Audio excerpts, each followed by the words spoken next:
Hello dear students, a very good morning to all. Welcome to all in your Hindi class. Revision Hindi व्याकरण। Dear students, आज हम हिंदी व्याकरण का revision करेंगे क्योंकि आपके थर्सडे से पीरियोडिक टेस्ट स्टार्ट हो रहे हैं। तो बच्चों, इसीलिए आज हम हिंदी व्याकरण का रिवीजन करेंगे। तो बच्चों, हिंदी व्याकरण में पीरियोडिक फर्स्ट में आपके 3 पार्ट आएंगे। पेन पेपर टेस्ट के आपके ये 3 पार्ट हैं। पार्ट 2 वर्ण, पार्ट 3 मात्राएं और पार्ट 5 संज्ञा, जिसमें से पार्ट 2 वर्ण यह हमने पढ़ लिया है। पार्ट 3 मात्राएं ये भी हमने पढ़ लिया है, लेकिन पार्ट 5 संज्ञा इसे हमने नहीं पढ़ा है। इस वीडियो के जरिए आपको पार्ट 5 संज्ञा इसके बारे में कुछ बता देती हूँ, इसकी कुछ एक्सरसाइज के बारे में बता देती हूँ। आप उसे पढ़ लेंगे तो आपका उसी में से एग्जाम में आ जाएगा, आपके टेस्ट में। तो बच्चों, सबसे पहला पार्ट है हमारा इसमें वर्ण। आइए अब हम इसे रिवीजन करते हैं। तो बच्चों, वर्ण, जब हम मुख से बोलते हैं तो कुछ ध्वनियां निकलती हैं, इन्हीं ध्वनियों को हम वर्ण कहते हैं। और जो वर्ण होती है वह हमारी भाषा की सबसे छोटी इकाई होती है। तो हमारी भाषा की सबसे छोटी इकाई क्या हो गई? वर्ण हो गई। इन्हीं वर्णों के मेल से क्या बनता है? हमारा शब्द बनता है। और बच्चों, हमारी वर्ण की परिभाषा क्या होगी? मुख से निकलने वाली ध्वनियों को लिखने के लिए हम कुछ चिन्ह का प्रयोग करते हैं, और जिन चिन्हों का हम प्रयोग करते हैं उन्हें हम वर्ण कहते हैं। बच्चों, वर्ण के बाद आते हैं हम लोग वर्णमाला पर। वर्णमाला किसे कहते हैं? तो बच्चों, वर्णों के निश्चित तथा क्रमबद्ध समूह को वर्णमाला कहते हैं, यानी जिसमें एक निश्चित वर्ण हो कि इतने से इतने ही वर्ण होंगे, उससे अधिक नहीं होंगे, और वो जितने भी हमारे वर्ण होंगे वो एक निश्चित क्रम में होंगे, यानी एक सीक्वेंस में 1 2 3 4 ये हमारा क्या है? क्रम है। तो इस निश्चित क्रम में होंगे वे, तभी वो हमारी वर्णमाला कहलाएगी। वर्णमाला के बाद आते हैं वर्ण के भेद पर। तो बच्चों, वर्ण के 2 भेद होते हैं। पहला है आपका स्वर और दूसरा है व्यंजन। इनमें स्वर बच्चों, हिंदी में स्वर हमारे 11 होते हैं और व्यंजन कितने होते हैं हमारे? 33। 11 स्वर में हमारा छोटा ह से लेकर अ तक के वर्ण आते हैं, और 33 व्यंजन में हमारे का से लेकर ह तक के वर्ण आते हैं। इसके बाद बच्चों 11 वर्ण अ तक आ गया। अ के बाद क्या आता है हमारा? अंग। अंग और आह, इन्हें ना हम स्वर में गिनते हैं और ना व्यंजन में गिनते हैं। इसके बाद आते हैं 33 व्यंजन। का से हा तक 33 व्यंजन हो गए। इसके बाद के जो हमारे वर्ण बचे छ, त्र, ज्ञ, श्रा, इन्हें क्या कहते हैं? फिर इन्हें हम संयुक्त अक्षर कहते हैं। तो हमारे संयुक्त अक्षर कौन कौन से हुए? छ, त्र, ज्ञ और श्रा। और ये संयुक्त अक्षर क्यों कहे जाते हैं? क्योंकि यह 2 वर्णों के मेल से बने हैं, इसलिए इन्हें हम संयुक्त अक्षर कहते हैं। तो बच्चों, यह था आपका पार्ट वर्ण। इसके बाद आते हैं हम लोग पार्ट 3 मात्राएं पर। तो बच्चों, मात्राएं, जैसा कि मैंने आपको बताया कि हिंदी में हमारे कितने स्वर होते हैं? 11। तो इन्हीं 11 स्वरों की मात्राएं होती हैं। इनमें हमारा छोटा है उसकी कोई मात्रा नहीं होती, लेकिन यह हर व्यंजन में छिपा हुआ होता है। यानी अगर हमें व्यंजन को बोलना है तो बिना हम स्वर की सहायता की इसे नहीं बोल सकते हैं। तो बच्चों, 11 स्वर जो हमारे हैं उनमें छोटा अ की कोई मात्रा नहीं होती है, आपको पता है। बड़ा की मात्रा ऐसे होती है, छोटी की मात्रा आपकी ऐसे रहती है, बड़ी की मात्रा ऐसे होती है और ये किसी भी अक्षर के पीछे लगती है, और छोटी की मात्रा किसी भी अक्षर के आगे लगती है। छोटों की मात्रा ऐसे होती है, बड़ों की मात्रा ऐसे होती है, ऋषि की मात्रा यह है, ए की मात्रा ये है बच्चों, ए की मात्रा ऐसे होती है, और ओ की मात्रा हमारी ऐसे होती है, और ये हमारी अ की मात्रा। तो बच्चों, छोटा से लेकर अ तक ये हमारी मात्राएं हैं, और इनसे बने हुए शब्द जैसे ई, किरण, किला, किशमे से ऊ की मात्रा ऊन, कूल, कूलर।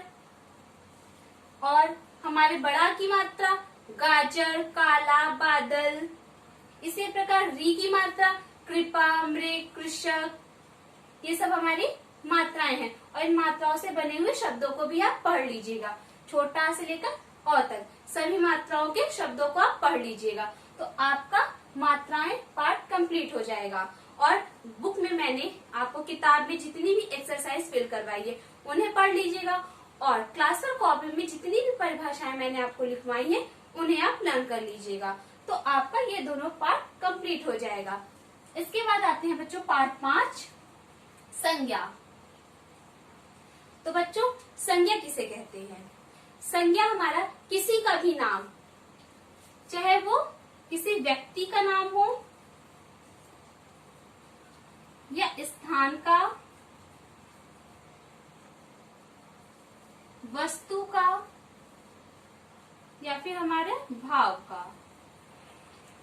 तो बच्चों संज्ञा की परिभाषा होती है किसी व्यक्ति, वस्तु, स्थान और भाव के नाम को संज्ञा कहते हैं। व्यक्ति के नाम में आपका आ गया जैसे राम, राधा, ऐसे ही जितने भी व्यक्तियों के नाम होते हैं वे हमारे क्या होते हैं? संज्ञा शब्द होते हैं। इसके बाद स्थान में आते हैं आगरा, कानपुर। ये सब क्या है? हमारे स्थान के नाम है, और ये सारे नाम क्या है? हमारे संज्ञा है। इसके बाद आते हैं बच्चों वस्तु पर। तो वस्तु हमारा क्या हो गया? जैसे किताब,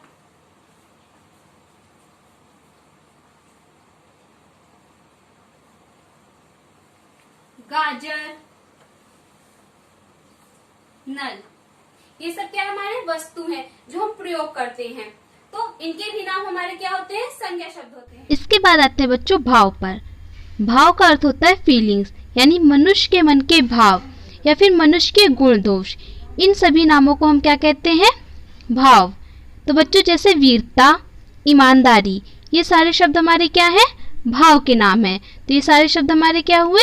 संज्ञा शब्द। संज्ञा समझ में आ गया होगा कि किसी भी व्यक्ति का नाम हो, स्थान का नाम हो या वस्तु का नाम हो या फिर भाव का नाम हो, वो सारे शब्द हमारे क्या होंगे? संज्ञा होंगे। Revision Hindi literature. हिंदी व्याकरण का रिवीजन करने के बाद आइए अब हम हिंदी लिटरेचर का रिवीजन करते हैं कि आपके पीरियोडिक फर्स्ट में हिंदी लिटरेचर में कौन कौन से पार्ट आएंगे। तो बच्चों हिंदी लिटरेचर का पीरियोडिक फर्स्ट का आपका पेन पेपर टेस्ट के 2 पार्ट हैं। पार्ट ए देश हमारा, पार्ट 4 आग की खोज, जिनमें से हम लोगों ने पार्ट 1 देश हमारा यह पढ़ लिया है और पार्ट 4 आग की खोज यह हमने। पहला पार्ट है आपका देश हमारा, यह कविता है। सबसे पहली बात बच्चों आपको 8 लाइन कविता अच्छे से याद होनी चाहिए, और इससे रिलेटेड जो भी एक्सरसाइज है और जो भी प्रश्न मैंने आपको करवाए हैं उन्हें भी आप अच्छे से याद कर लीजिएगा। आइए मैं आपको इस कविता की 8 पंक्तियां पढ़कर सुनाती हूँ, आप उसे वैसे ही अच्छे से बोलिएगा। और हाँ बच्चों, कभी भी जल्दी में कोई भी उत्तर मत दीजिएगा, प्रश्न को ध्यान से सुनने के बाद उसका उत्तर दीजिएगा। तो बच्चों सबसे सुंदर सबसे प्यारा देश हमारा, ऊंचा पर्वत राज हिमालय पहने हिम का ताज हिमा, कंचन नदियां दूध की धारा देश हमारा, धवल हिमालय काया प्रांगण गंगा निध होती है आंगन मेघ बरसते रस की धारा देश हमारा। तो बच्चों ये 8 लाइन कविता आपको अच्छे से याद होनी चाहिए, जिससे अगर आपसे यह पूछी जाए तो आप उसे अच्छे से सुना लीजिए। तो बच्चों देश हमारा, इस कविता में हमारे देश के प्राकृतिक सौंदर्य के बारे में, हमारे देश में सभी धर्मों के लोग एक साथ मिलकर रहते हैं, इससे हमारे देश में राष्ट्रीय एकता बनी हुई है। तो बच्चों इस पाठ के आपको सभी अभ्यास प्रश्नों को अच्छे से पढ़ना है। जैसे बहुविकल्पीय प्रश्न है कि हिम का ताज से कवि का क्या आशय है, मैम ने आपसे पूछ लिया तो आप उसका उत्तर कैसे देंगे? हिमालय के शिखर पर जमी बर्फ का चित्रण करना और हिमालय को पर्वतों को राजा बताना। वहाँ पर आपको ऑप्शन नहीं दिए जाएंगे। मान लीजिए आपसे बहुविकल्पीय प्रश्न पूछा जाए तो आपको ऑप्शन नहीं दिया जाएगा, आपको सिर्फ उत्तर बताना, आपसे सिर्फ प्रश्न पूछे जाएंगे। जैसे हम सब एक कैसे हैं, तो हम सब इस भारत देश में रहते हैं, एक साथ मिलकर रहते, इसीलिए हम सब एक हैं। इसी प्रकार भारत की किन्हीं दो नदियों के नाम बताइए। तो जैसे गंगा, यमुना, कावेरी, गोदावरी, ये सब क्या है? भारत की नदियां हैं। तो बच्चों यह था पार्ट। तो बच्चों इसके बाद आपका पीरियोडिक टेस्ट का दूसरा पार्ट है पार्ट 4, आग की खोज। तो इस पार्ट को मैंने आपको नहीं पढ़ाया है, तो आइए एक बार हम इस पार्ट को पढ़ते हैं, इसके बाद इसके अभ्यास प्रश्नों को हल करेंगे। तो बच्चों हजारों वर्ष पहले की बात है, तब दुनिया इस रूप में नहीं थी जिस रूप में उसे आज हम देख रहे हैं। चारों ओर घने जंगल थे जहाँ भयानक जानवर रहते थे, न गांव थे न खेत थे। आदमी भी जंगल में रहता था।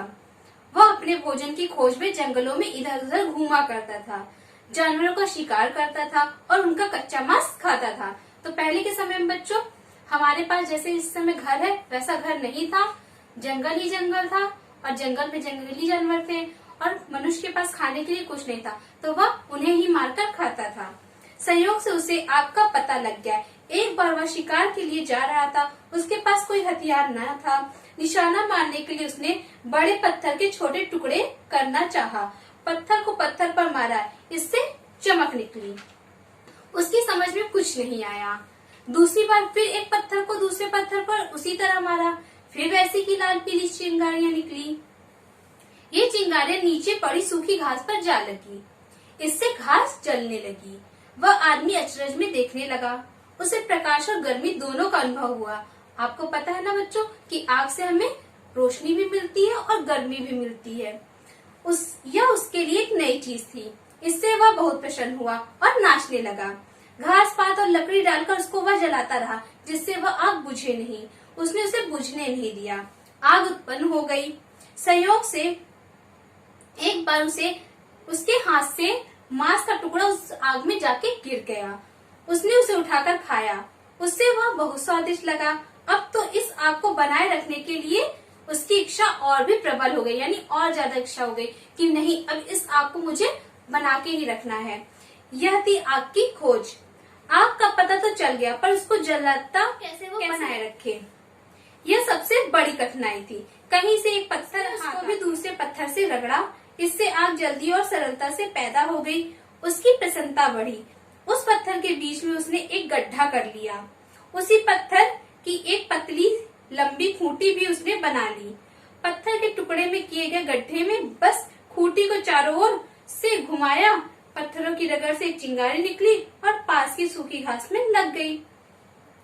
उसने समझ लिया कि इन दो पत्थरों की रगड़ से कभी भी आग पैदा की जा सकती है। तो इस प्रकार उन्हें आग किसी भी समय कभी भी पैदा करने का, यानी आग को जलाने का उपाय मिल गया।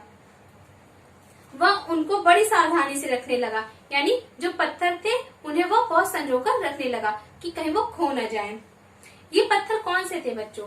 जिस पत्थर से आग पैदा हुई उस पत्थर का क्या नाम था? चकमक के पत्थर।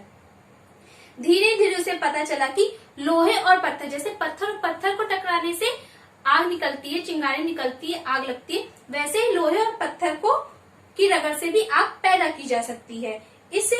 इस खोज से आग को पैदा करने में बड़े आज भी इस प्रयोग को काम में लाते हैं।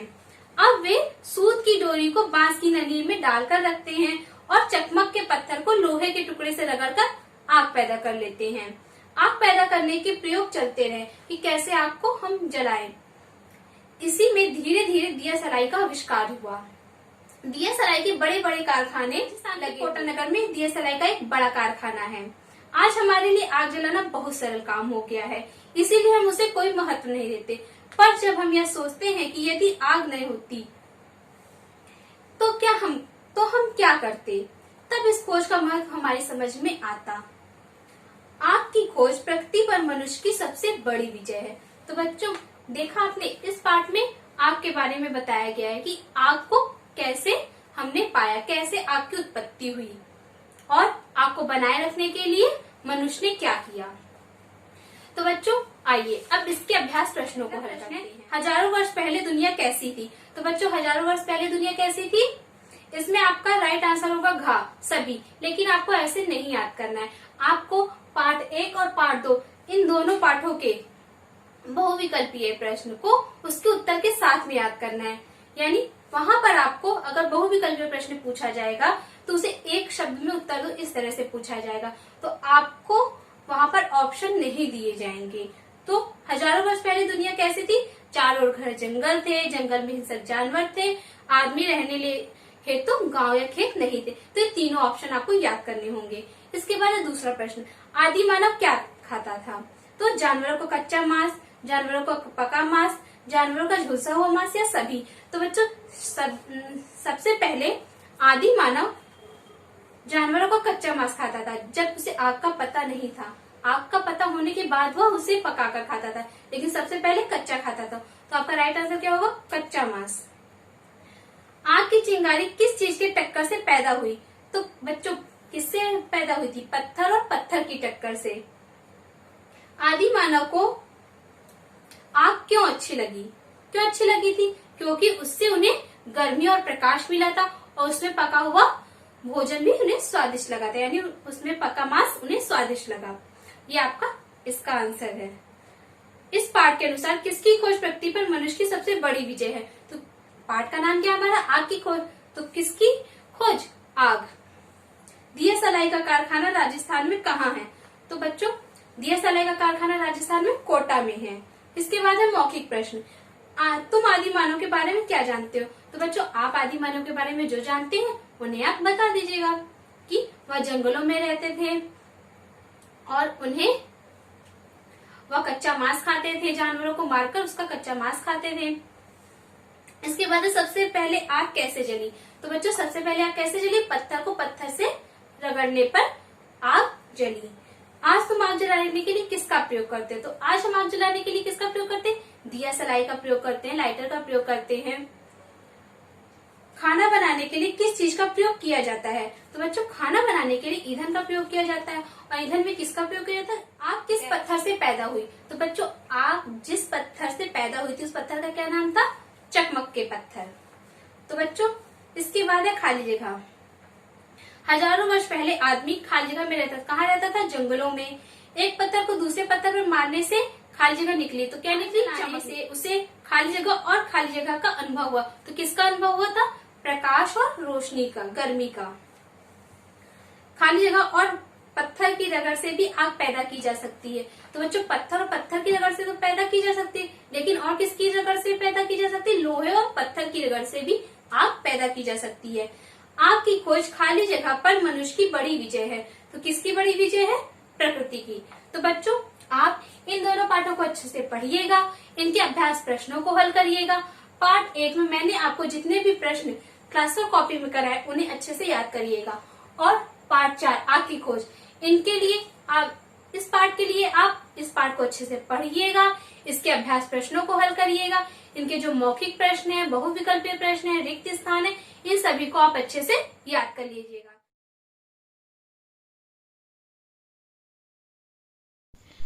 Thank you students. Thanks for watching and always keep smiling and take care.